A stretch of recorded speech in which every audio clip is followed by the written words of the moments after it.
some of previous speakers here were saying something about Serbia, and there are a few facts.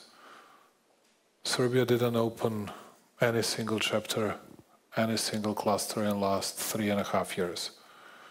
It very much coincides with the fact that at that time war in Ukraine started. And we were the only country that did not impose sanctions against Russia, although we have always been very supportive to territorial integrity of Ukraine, to UN Charter, to UN resolutions.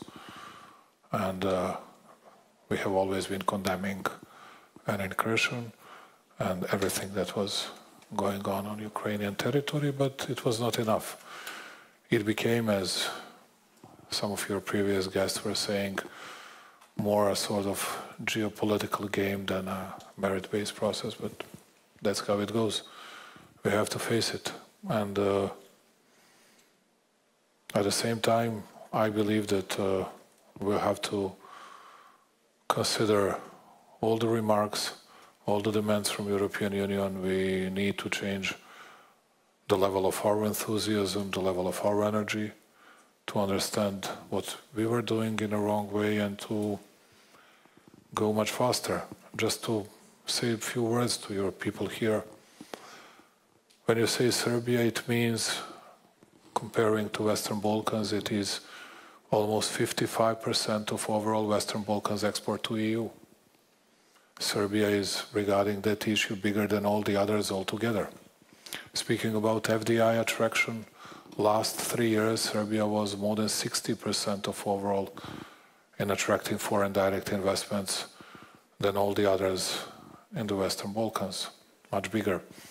And at the same time, yes, I know that we are facing thousands of doubts from different member states because of our relationship with Beijing, with Moscow. I cannot, and I'm not going to justify myself for talking with someone. I think it's really stupid, and I'm not a pupil in an elementary school, to tell you the truth. I believe that everybody should talk to each other, and I think it's very healing, and it doesn't mean that I agree with someone if I speak to someone.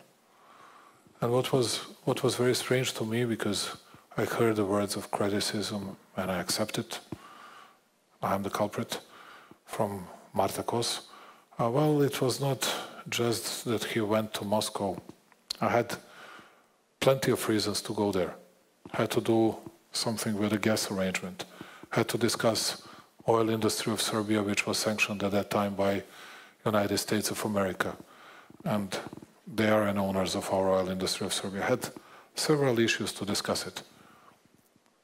What was the alternative to that? But no one actually from Europe asked me.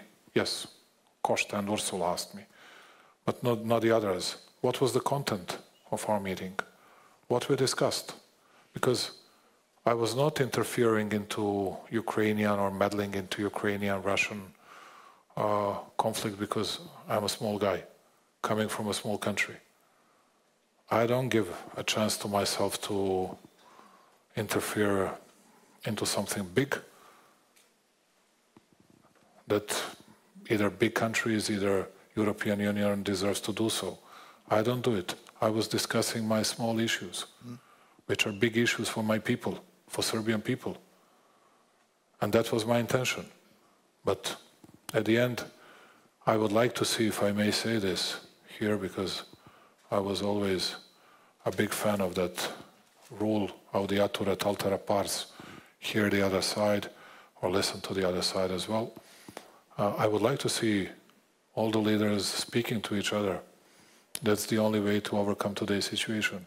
But I know that nobody likes to hear it, because I see that everybody is smiling and laughing and joking when we say something bad about the others. I'm not going to make jokes about US, China, Russia. I think it's too serious to make any kind of jokes.